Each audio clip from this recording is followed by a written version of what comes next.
श्री सच्चिदानंद सतगुरु साईनाथ महाराज की जय। साईं भक्ता अनुभव में आज हम महाली के अनुभव को सुनेंगे। शिरडी की शबरी। केवल तात्याजी पाटिल द्वारिका माई की सीढ़ियाँ बेधड़क होकर चढ़ते थे। बाकी सभी भक्तों को उन सीढ़ियों पर चढ़ते हुए डर लगता था। सबका सीना धड़कने लगता था। शिरडी के पड़ोसी गांव में महाली नामक एक किसान महिला रहती थी। महाली बेझिझक द्वारिका माई की सीढ़ियाँ चढ़कर बाबा के पास जाती थी। भक्ति भाव से महाली पागल हो गई थी। बाबा पर उसकी असीम श्रद्धा थी। दिन में कभी भी एक बार आकर वह बाबा की पूजा करती थी। उसकी पूजा की सामग्री में तरोड़े के फूल तथा अन्य जंगली पौधों के फूल होते थे। उसकी श्रद्धा भक्ति से ओतप्रोत थी। तुम्हारी सेवा किस तरह करूं, भगवान आप ही मुझे कहो। तुकाराम के इन वचनों के अनुसार वह पूजा द्वारा भक्ति का मार्ग पूछा करती थी।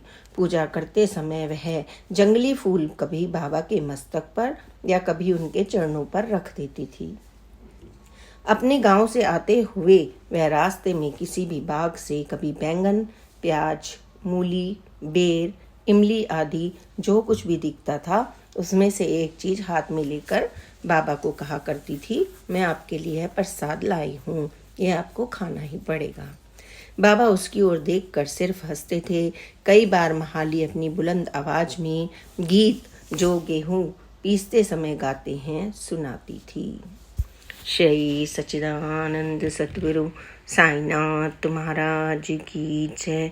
अब हम माधवराव देश पांडे श्यामा, ब्राह्मण, आयु 80 वर्ष, दीक्षितवाड़ा शिरडी में माधवराव जी के अनुभवों को सुनेंगे। उपासनी बाबा जब सर्वप्रथम शिरडी आए थे तो वे दीक्षितवाड़े में ही ठहरे थे। वे अभी भी अस्वस्थ थे। वे नींद में चिल्लाते थे, मैं मर गया हूँ, और मुझे साईं बाबा से उन्हें सहायता करने की प्रार्थना के लिए कहते थे। मैंने साईं बाबा को बताया कि उपासनी शास्त्री मरना चाहते हैं और डर रहे हैं। साईं बाबा बोले, मारण कोने तारण कु ए जागा, यानी यह स्थान शिरडी लोगों की रक्षा करने के लिए है, ना कि उन्हें मारने के लिए। शुरू में मैंने भी दूसरों की तरह उपासनी महाराज को जासूस समझा था, लेकिन उन्होंने मुझे आश्वासन दिया था कि वे जासूस नहीं हैं। पहली भेंट में बाबा ने उन्हें शिरडी रहने या 8 दिनों के बाद वापस आ जाने के लिए कहा था। उपासनी ने यह बात नहीं मानी और बहस करके धुलिया आदि चले गए थे। अंत में वे इस दीक्षितवाड़े में 21 वर्षों तक रहे थे। बाबा ने उन्हें 4 वर्ष तक खंडोबा मंदिर में रहने की सलाह दी थी। बाबा ने वचन दिया था कि 4 वर्ष का समय समाप्त होने पर खंडोबा उपासनी पर अवश्य ही कृपा करेंगे। ऐसा बाबा ने उनके दूसरी बार आने के 15 दिन के बाद कहा था। जीएस खारपड़े पारायण की कक्षा सीढ़ियों के नीचे लिया करते थे। उपासनी शास्त्री अन्य भक्त उस कक्षा में उपस्थित रहते थे। जिन दिनों उपासनी शास्त्री खंडोबा में रहा करते थे उन दिनों वे रात को अक्सर अपना समय ऊपरी खंड में बैठकर बातचीत करने में बिताते थे।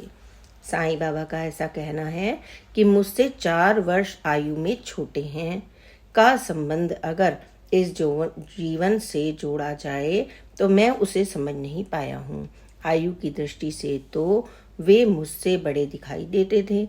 उन्होंने मुझे उनके साथ पूर्व जन्म के संबंधों के विषय में भी बताया था। एक बार उन्होंने मुझे कहा था कि तुम और मैं पिछले जन्म में एक ही गली में रहते थे। बाबा ने 3 वर्ष की बालिका शांति किरवंदी कर जो कुएं में गिर गई थी को धीरे से अपने हाथ द्वारा थामकर चोट लगने व डूबने से बचाया था। यह बच्ची आज भी जीवित है और वह स्वयं को बाबा की बहन कहती है। इसके पिता करवंदी कर यहीं रहते थे, लेकिन अब उनका देहांत हो गया है। जब यह कुएं में गिरी थी तो HS दीक्षित, GM बूटी आदि यहीं पे थे।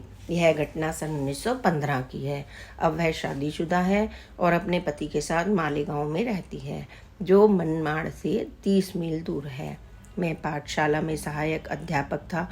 पाठशाला उस स्थान पर थी जहाँ आजकल बाबा के घोड़े को बांधते हैं। वहाँ एक खिड़की थी जहाँ से मस्जिद नजर आती थी।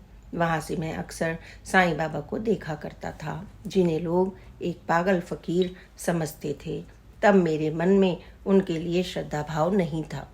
मैंने 5-6 वर्ष अध्यापक के पद पर कार्य किया। फिर मैंने उस जगह को छोड़ दिया क्योंकि मेरा तबादला हो गया था। तब गणु मास्टर ने मेरा स्थान लिया। नाना रत्न पारखी मेरे मुख्य अध्यापक और उच्च अधिकारी थे।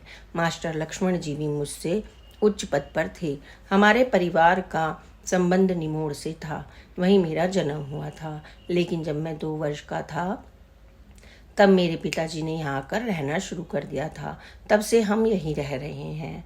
अपना स्थान छोड़कर मैं अक्सर साईं बाबा के पास आया करता था। मुझे विश्वास हो गया था कि साईं बाबा भगवान हैं। अध्यापक के पद पर कार्य करते हुए मेरा विश्वास कैसे पक्का हुआ, इसका मैं अब वर्णन करूँगा। मैं पाठशाला में ही सोता था।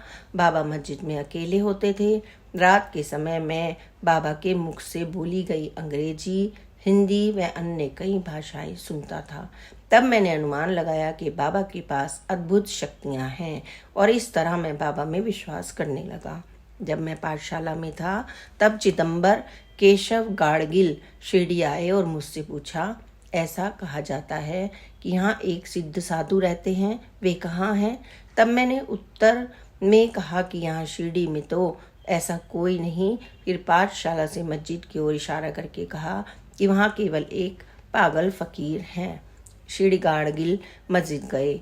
बाबा ने उन पर गालियों की बौछार कर दी, लेकिन गालियों ने विश्वास और आनंद को जन्म दिया। गाड़गिल ने भीमा शंकर मंदिर पूना में रह रहे एक संत की पूजा की थी। उन संत ने उन्हें शिरडी जाकर वहाँ रह रहे संत के दर्शन करने के लिए कहा था, इसलिए गाड़गिल शिरडी आए थे। गालियाँ देते हुए बाबा ने भीमा शंकर मंदिर की घटना का जिक्र भी किया। तब गाड़गिल को विश्वास हो गया कि बाबा ज्ञानी व महान संत थे। इस घटना के बाद वे अक्सर शिरडी आने लगे और बाबा के परम भक्त बन गए। प्रथम भेंट के समय श्री गाड़गिल एक चिटनिस थे। उनके साथ विशेष मुंसिफ वामन, शिक्षा अधिकारी सीताराम पटवर्धन और एक टांगे वाला था। मैं इनके साथ मस्जिद की सीढ़ियों तक गया था। बाबा ने हमें सीढ़ियाँ चढ़ने से मना कर दिया और हम पर गालियों की बौछार की। तब उन्होंने कहा था कि मैं एक मुसलमान हूँ। जाओ और जाकर भीमा शंकर मंदिर आदि में रहने वाले साधु के चरणों पर गिरो। श्री सच्चिदानंद सतगुरु साईनाथ महाराज की जय। Please like, subscribe and share this channel. Om Sai Ram, जय साई राम, ओम साई राम।